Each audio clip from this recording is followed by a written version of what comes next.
Break news చూస్తున్నాం. అభివృద్ధిపై ఎవరెన్ని అపోహలు సృష్టించే ప్రయత్నాలు చేసినా ప్రజలు నమ్మవద్దని సీఎం రేవంత్ రెడ్డి అన్నారు.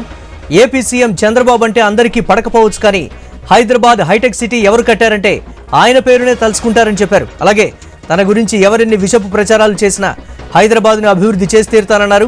తాను ప్రజల సంపదను కొల్లగొట్టే వ్యక్తిని కాదన్నారు. తమ పాలసీలు అందరినీ సంతృప్తి పరచకపోవచ్చని చెప్పారు. హైదరాబాద్ హైటెక్స్లో క్రెడాయి ప్రాపర్టీ షోను ప్రారంభించిన అనంతరం రేవంత్ రెడ్డి వ్యాఖ్యలు చేశారు.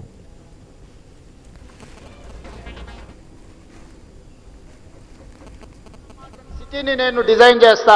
Regional ring road, regional ring rail, dedicated green field national highway, dedicated railway corridor to port, Bandar port or any other port, ఇట్లాంటివన్నీ కూడా మెట్రో విస్తరణ, ఇవన్నీ కూడా భవిష్యత్తులో 100 ఏళ్ళు 1000 ఏళ్ళు అయినా నేను నచ్చినోళ్లకు నేను నచ్చనోళ్ళకు కూడా ఇది ఎవరు చేసిందా అంటే పలానా రేవంత్ రెడ్డి ఉన్నప్పుడు చేసిండని. ఈ రోజు కులి కుతుబ్ షాహీ మనకు నచ్చొచ్చు నచ్చకపోదు. నిజాం అంటే సగం మందికి భిన్నాభిప్రాయాలు ఉండొచ్చు. చంద్రబాబు నాయుడు అంటే సగం మంది అవుననొచ్చు కాదనొచ్చు. కానీ 100% హైటెక్ సిటీ ఎవరు కట్టిరా అంటే చంద్రబాబు నాయుడు కట్టిండని చెప్పాల్సిందే కదా. ఆ వ్యక్తి కొందరికి నచ్చొచ్చు నచ్చకపోవచ్చు. రాజశేఖర రెడ్డి గారు కొందరికి నచ్చొచ్చు నచ్చకపోవచ్చు. కానీ international airport outer ring road ఎప్పుడు వచ్చిందంటే రాజశేఖర రెడ్డి గారి హయాంలో వచ్చిందని చెప్పాల్సిందే కదా. దేశ స్వతంత్రం కోసం కొట్లాడిన వాళ్ళు మహాత్మా గాంధీ, పండిత్ జవహర్లాల్ నెహ్రూ గురించి స్వతంత్రం గురించి మాట్లాడితే వాళ్ళు తెచ్చిందని చెప్పాల్సిందే కదా. ఆ ఫిలాసఫీ కొందరు